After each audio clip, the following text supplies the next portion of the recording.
One of the best things about being a mom is being able to help your kids' dreams turn into a reality. That's what I'm going to do today with this farm stand build.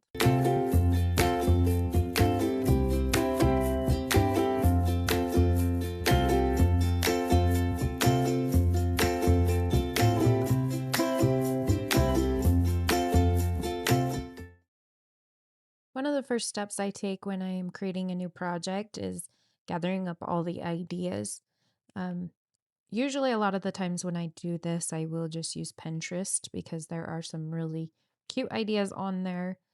And from there, I can kind of take pieces of other people's projects and kind of make it my own.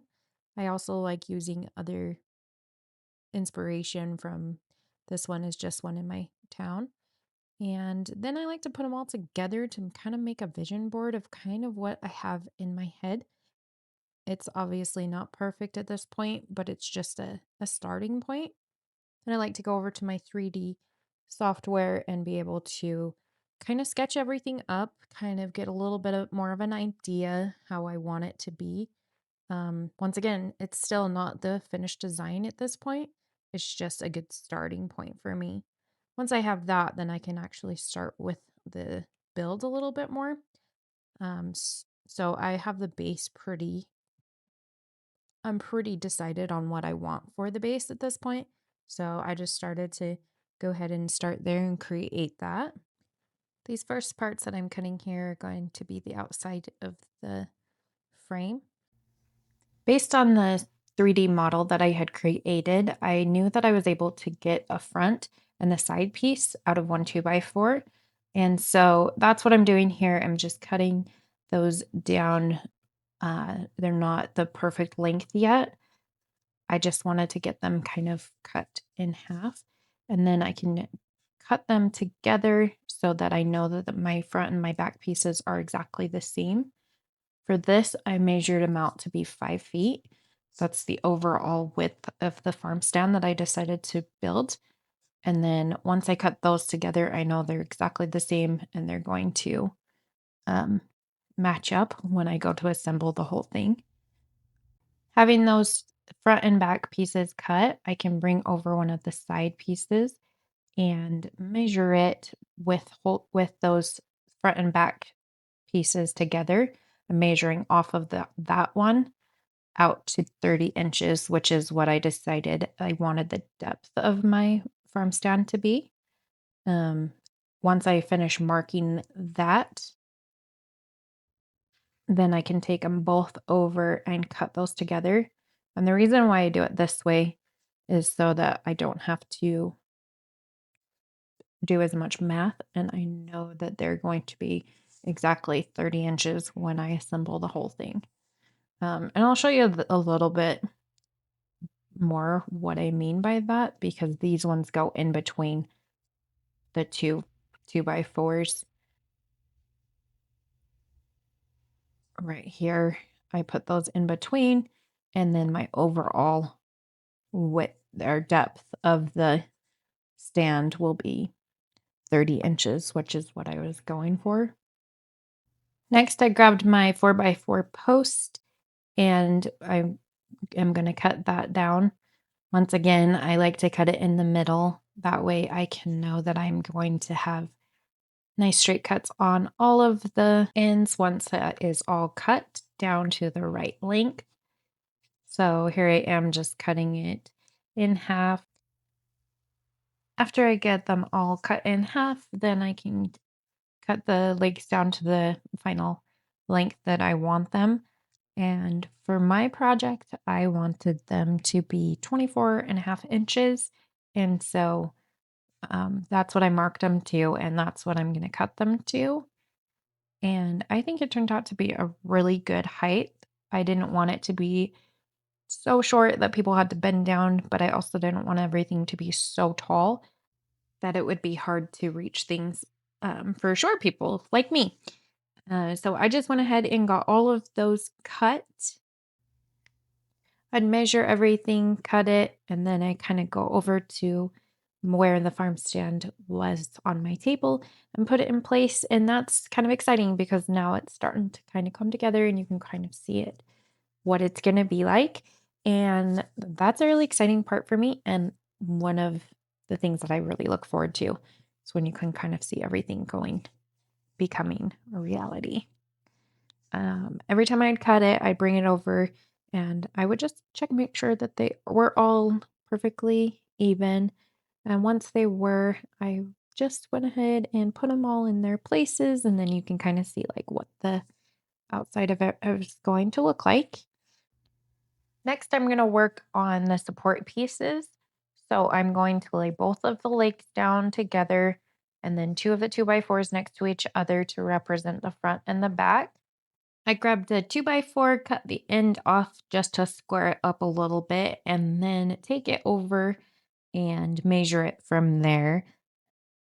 If you remember from earlier, my entire depth of the farm stand is going to be 30 inches. So I measure from the outside 30 inches, and then that way I know exactly, I have the exact measurement of all of the support pieces. Then I can just measure that to know what it is. And I like to write that down so I don't forget. I'm going to cut two of those and they're going to go on the sides, one for each side, so that they can support the legs a little bit better. I'm going to make this first cut just to get it roughly where it is, and then cut it one more time just to make sure that those are perfectly even. And then here you can kind of see what I'm talking about. They're going to go, when everything's set up, they're going to go right here to give those legs a little bit more support. And then I'm going to start by cutting some supports for the front and for the back. And those are going to go between the front and back legs. So I need two of those as well. Got the second one cut here.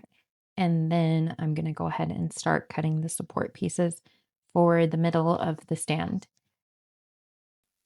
Referring back to my 3D drawing, I think I had 7 support pieces that are going to hold up the floor of my farm stand here. And I want to say that they ended up being 27 inches long. Um, so since there are several, it does take me a little bit of time to get them all cut. But that's okay because if you're enjoying your projects, then it doesn't matter how long it takes. And this is something that I've been excited about doing for my kids for a while. And so I really think that, just watching it all come together is kind of the best part anyway. So it's okay. It takes me a little bit longer. While I'm working through this part, it's probably a good time for me to share um, something that sits at really at the heart of my business. I believe in living life on purpose and creating a life that you can't wait to wake up to. For me, that means building things with my hands and creating opportunities for my kids to learn how to build something of their own. And that's kind of what I'm doing here is just being able to create something that my kids can work on and work towards and grow with.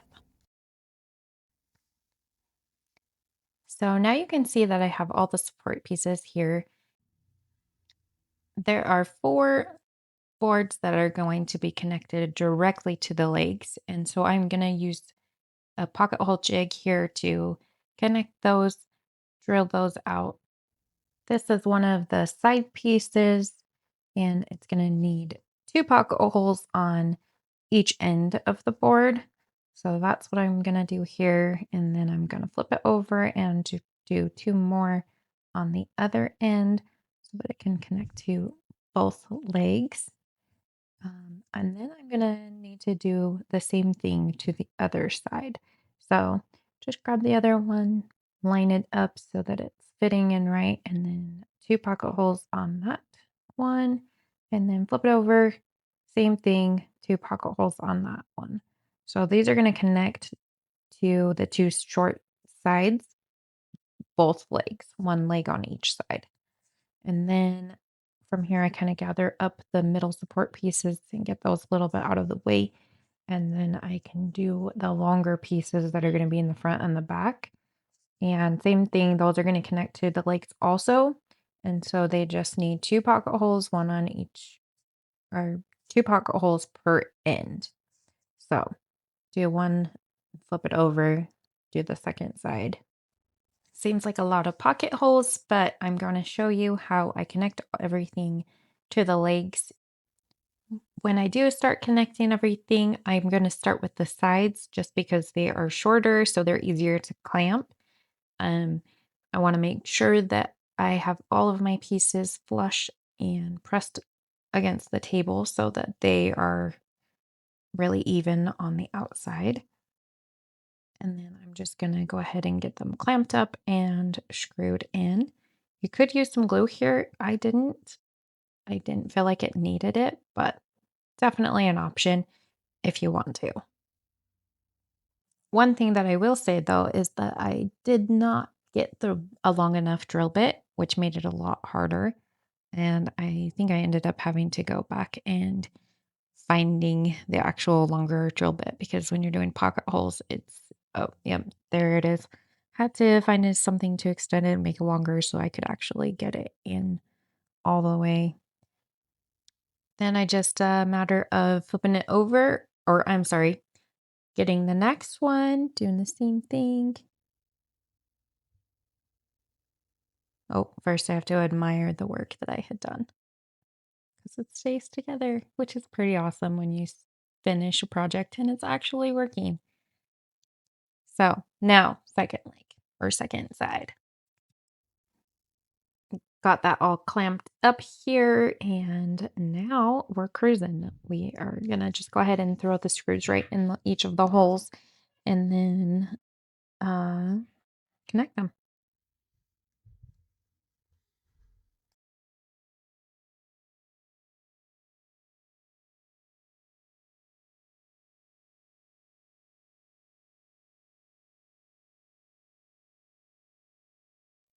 Alrighty, now that that second side is assembled, we can work on putting it all together with the front and the back piece.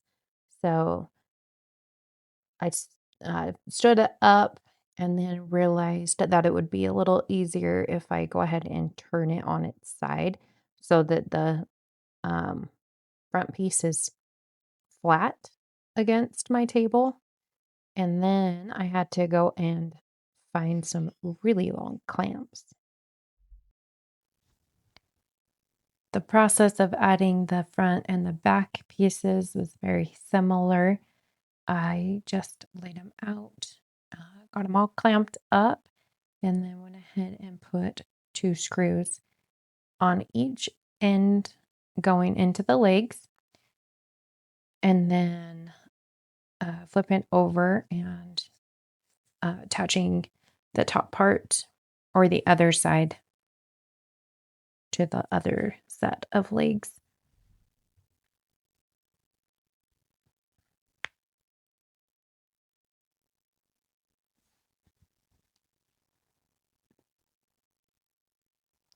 I wanted to make sure that I had everything really flush here, just so that when I put the the top on the base of this, that everything sits flush.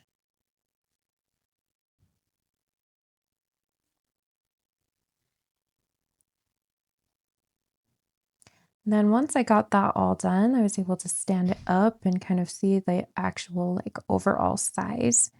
And I really love how it's looking at this point.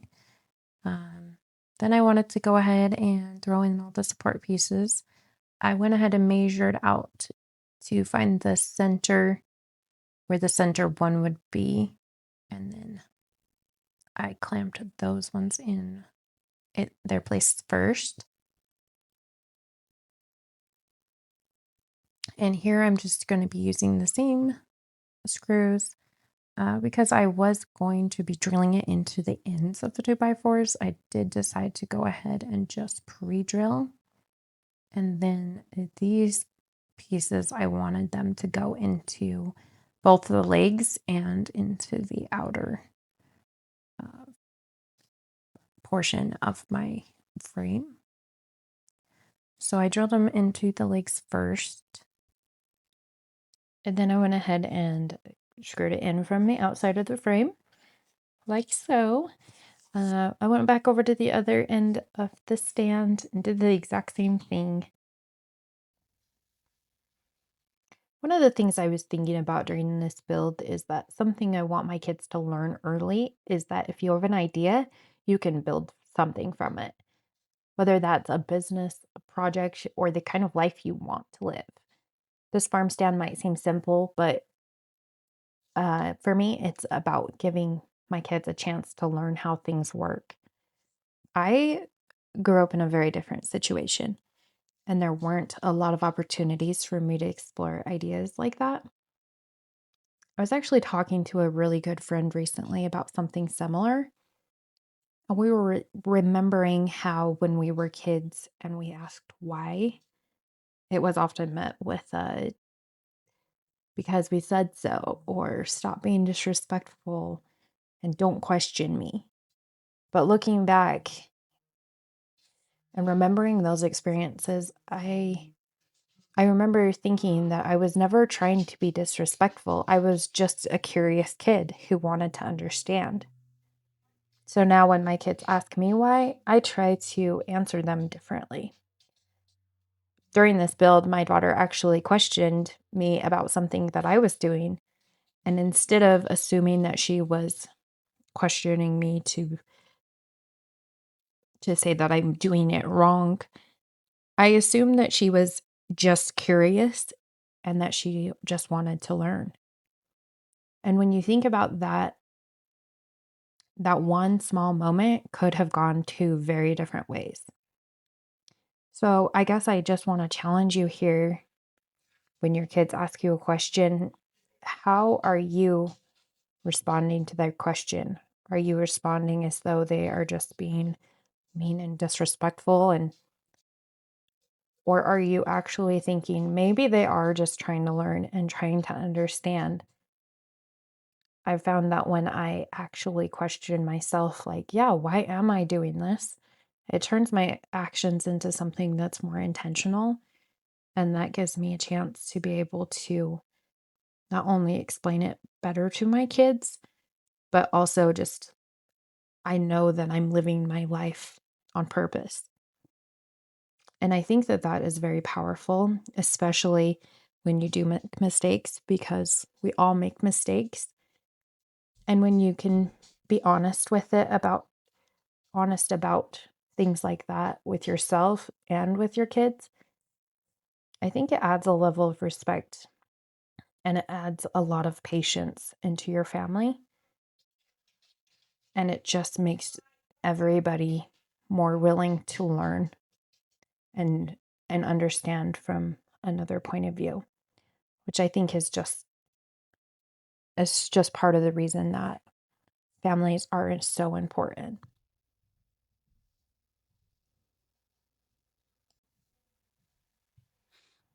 Okay, we're getting so close here and it's looking so great. I'm getting really excited. I know I have to flip it over and look at it every step of the way, but it's just one of the exciting parts and it's so much fun to just see the progress as it goes. One of the things that I actually really enjoy is sanding. And I know a lot of people don't like watching sanding and they don't like to have to do the sanding, but I don't know, it's just one of those times for me that I can just really think everything through. I love it because it turns a project from just okay to really great. I do have to admit, though, here on this project that I am doing just a very, very quick sand because I want this to look like a farm stand and I want it to be um, uh, not rough, but kind of rough, if that makes any sense. So I'm just knocking off all of the really rough portions, wanting to make sure I get all of the stamps off of the legs and things like that. And I'm only going to be sanding the legs on for now. Rustic. That's the word that I was looking for, not rough. I just want it to look rustic when the legs are finished. Farmhouse rustic. I think that look is going to be so pretty for it.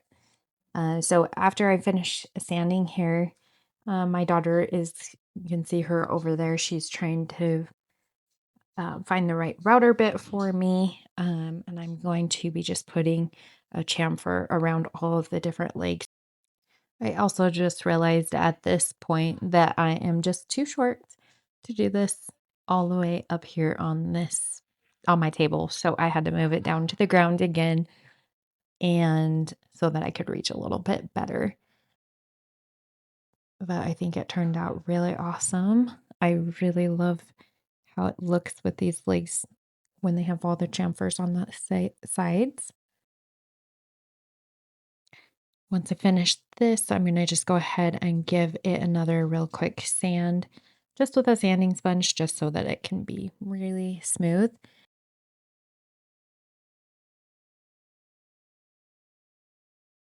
I decided to go ahead and mark it down 4 inches. And because I put the chamfer on before I did this part, I had to use my square to extend that edge so I could mark it. But anyway, I'm just going ahead and marking a little mark, 4 inches. And then I can use my square to draw full lines across so that I can know where I'm going to be putting my tape.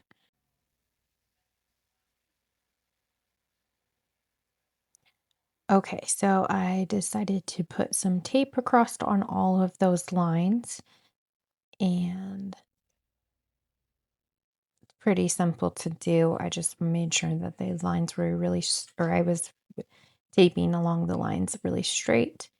And then I'm obviously going to go around and do all 4 legs. I didn't actually show you that because I feel like it's pretty a simple thing to do. And you can just see here that I'm just being really precise to make sure that when I peel the tape off, I have really nice straight lines. And then I didn't show it also, but I do end up putting some plastic on the lower portion of this. And the reason why I'm even doing this in the first place is because I'm going to be spraying some rubber on to them.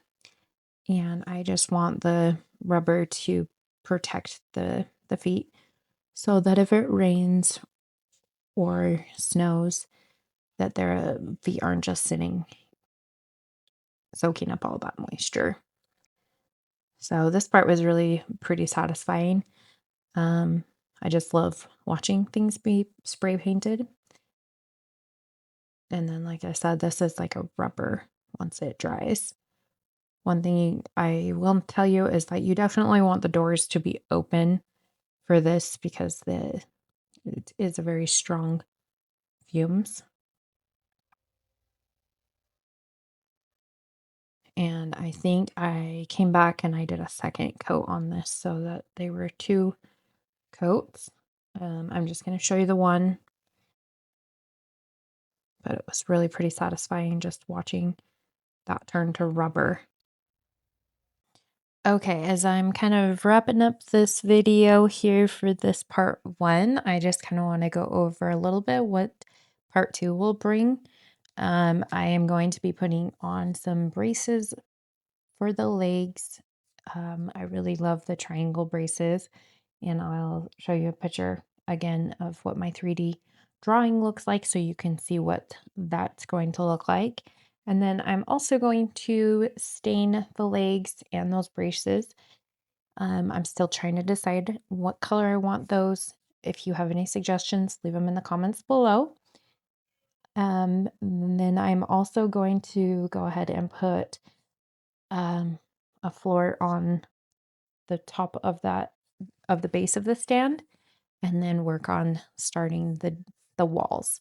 So part 2, pretty exciting stuff. Thank you so much for making it this far in my video, and I hope you learned something. I hope you took something away, and I hope that you are being able to think about the life that you're wanting to create and making it a life that you are truly excited to wake up to. This project is something I've been wanting to do for a really long time. My kids have been super excited about watching it come together, and I'm very excited to be sharing it.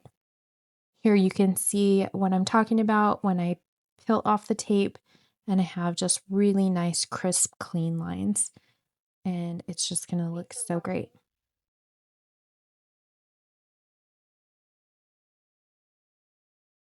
Hey, if you've made it this far, thanks for watching. If you like this video and you want to watch part two, make sure you like and subscribe. Also, if you want to see some other projects that I've been making, check out my website here. Thank you for watching. I'm Catherine, and this has been KJ Woodworking.